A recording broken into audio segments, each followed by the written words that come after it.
As we know, the Supreme Court has denied the immediate temporary restraining order on the arrest of former President Duterte. What's the next plan of their camp? And to answer that and more, we have on the line Attorney Israelito Torreon. Sir, magandang hapon. I'm sorry, good morning. Good morning, Attorney Torreon. Hi. Good morning. Good morning, Good morning, sir. Kumusta Thank you for kayo? joining us. Kumusta po kayo? I understand you've been really tired for the past few days. Yes. Pero at least nakatulog na ako ngayon, medyo konti. Okay, good to hear, sir. Sir, I understand that you filed a supplemental petition for motion for reconsideration with the Supreme Court after the Supreme Court earlier decided at least on the immediate issuance of a TRO. Could you tell us more about that?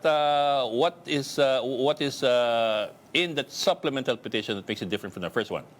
We actually filed a supplemental petition with motion for reconsideration where we argued why there is clear and mistakable right on the part of the petitioners to file that petition, and we cited the fact that President Rodrigo Duterte is the person who is the subject of arrest warrant, so therefore he had the requisite legal personality to question that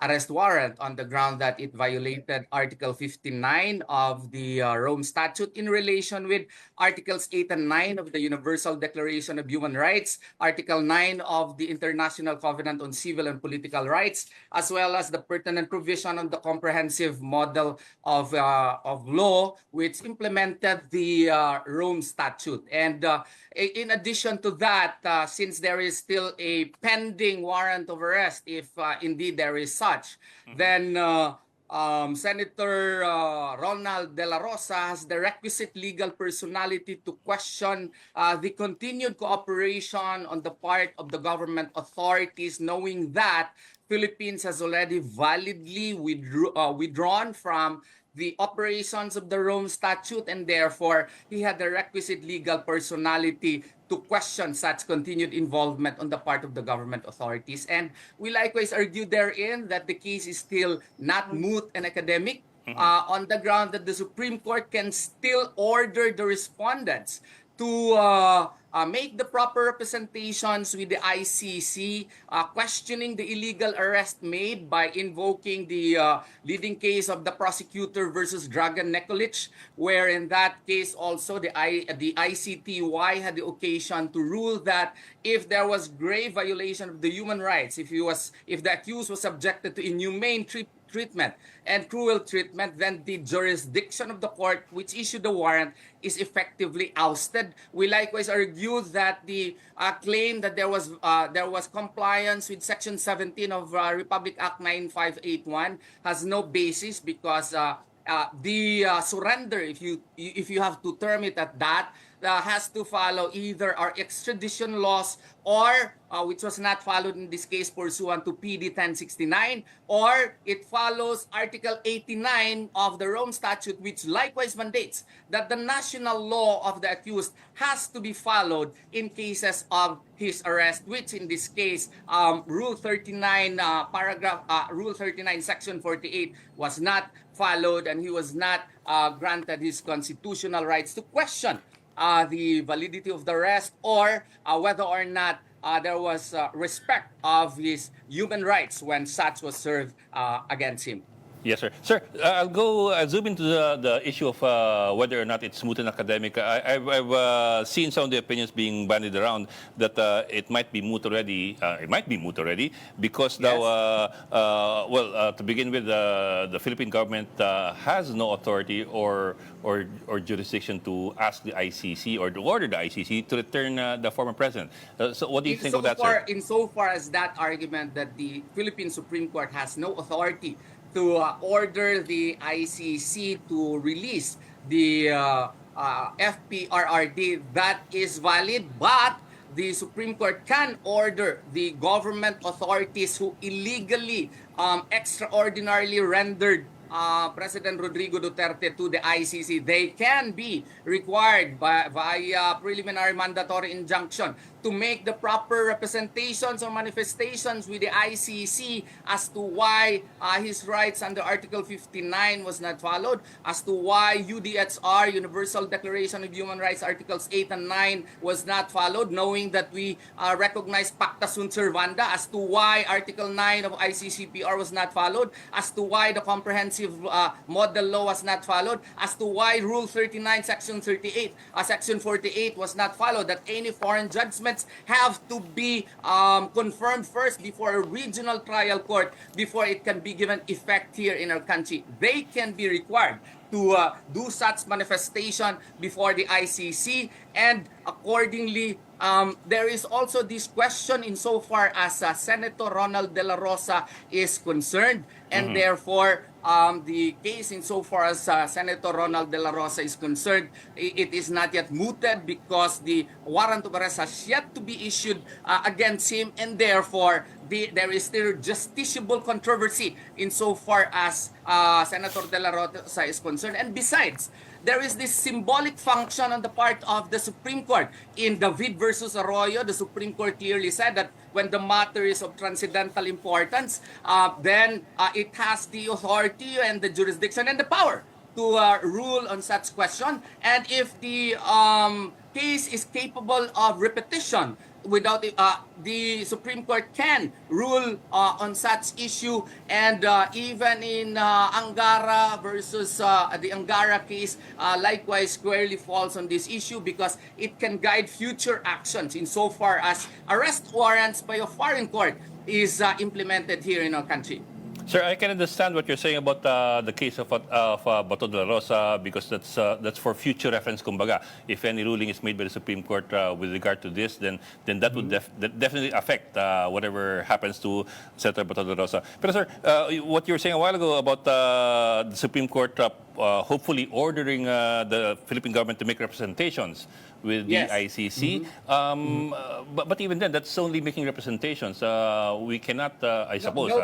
Note, sir, in the prayer, I have 4 prayers in the petition. One of the prayers is the prohibition on the part of the government for continued cooperation with the ICC. Insofar as the Duterte case, then the Supreme Court can tell the government authorities, hey, we already withdrew from the Rome Statute, so therefore you should not anymore provide evidences, you should not anymore provide any link whatsoever with the ICC, you should not anymore cooperate with further. So this is a matter which is still justiciable. And besides, in the number second that I prayed likewise, and third, there has to be a definite judicial declaration here in our country that we should no longer cooperate. Because under Article 127, Paragraph 2, the matter under consideration refers to judicial consideration. That there has to be pre-trial chamber order that orders such investigation. In this case, we withdrew from on March 17 of 2019, and the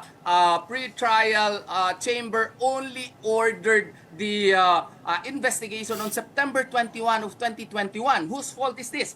It's on the part of the Office of the Prosecutor because they allowed the matter to lapse after March 17 of 2019, where the effective date of our withdrawal took effect, and they only filed for a preliminary investigation, order of investigation on May 24 of 2021. So clearly, there is no more jurisdiction on the part of the ICC, and they cite Burundi case. I studied the Burundi case. This is a 2017 case.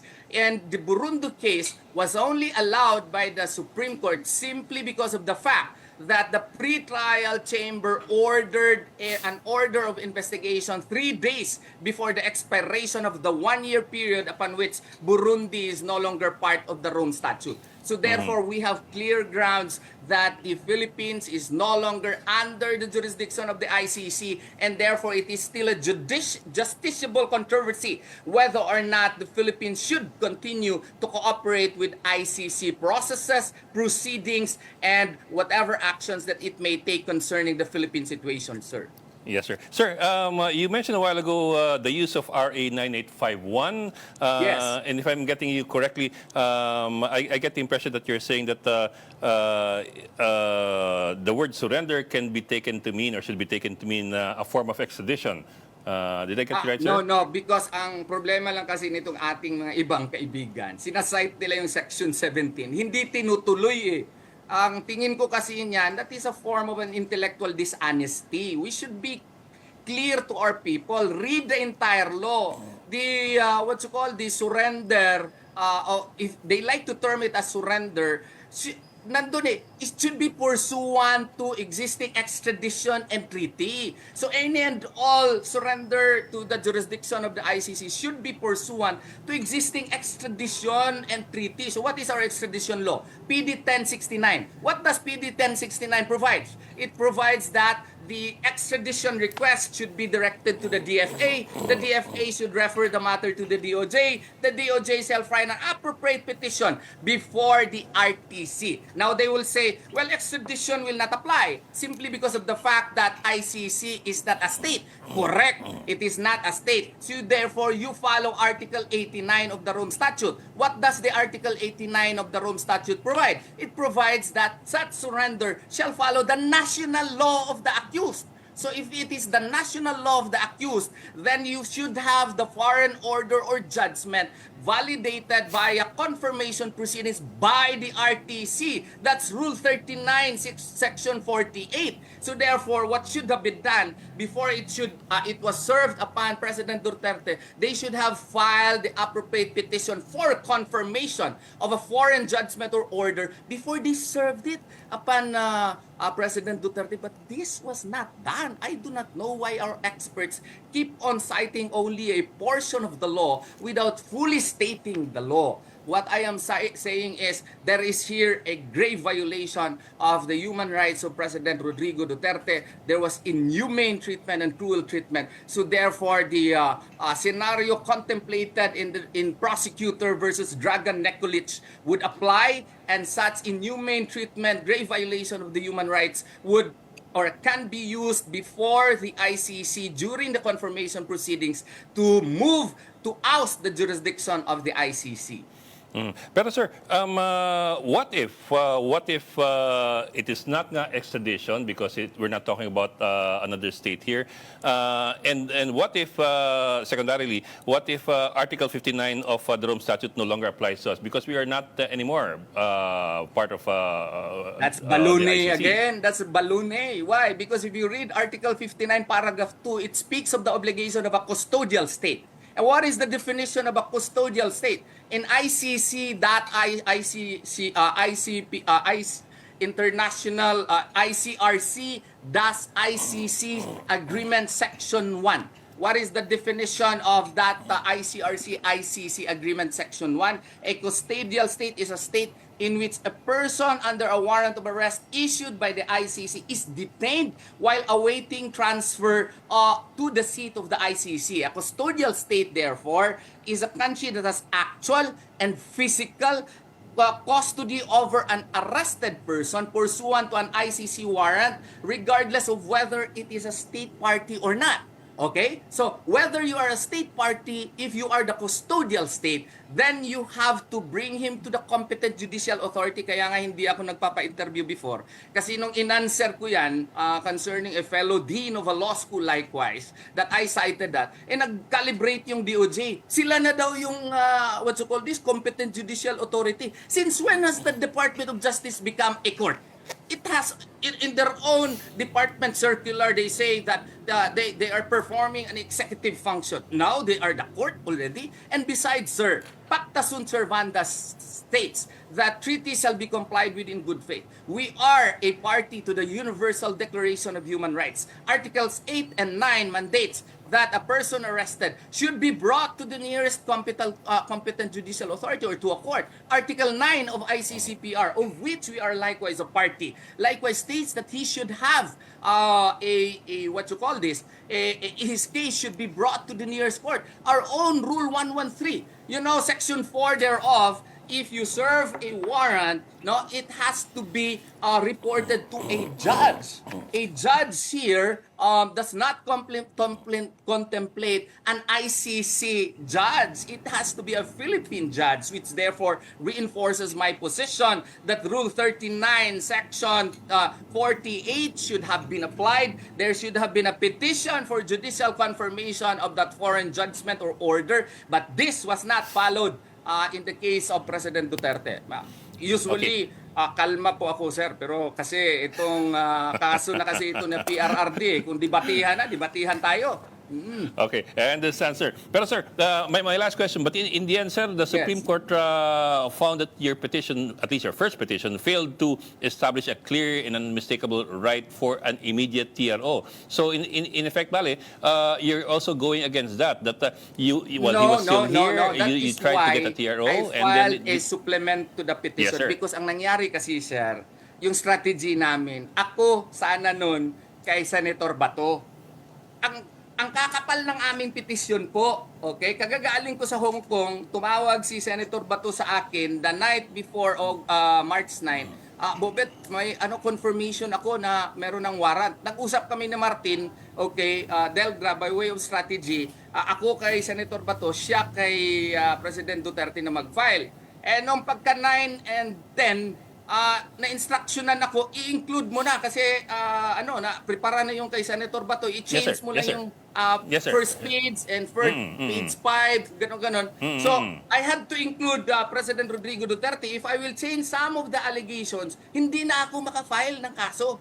So, naiintindihan ko yung Supreme Court kasi we were racing against time. And in the 145 pages supplement to the petition, I clearly stated therein why there is clear and unmistakable right, because right in essay lang yan, tinuturo natin yan sa mga estudyante, sir. How can there be no right of essay? Right in essay. Na siya yung dinadakip siya yung dinadakip. So, he had the right to question the manner of his arrest, not necessarily the legality of the warrant of arrest, even if he was not shown such warrant of arrest, he had the requisite legal personality po to question. Kaya nga, doon sa sabi naman ng Supreme Court, the TRO is still open, no? It's still under the table, kaya it became a hint upon me to file a very strong supplement to the petition. Nasubrahan ko nga 145 pages yung itinula ko doon na nag-withdraw ako ng maraming English po kaya para lang ma-prove na meron talagang right in essay po dito. Okay. Maraming salamat for joining us this morning, Attorney Israelito Torreon, representing the camp of former President Duterte.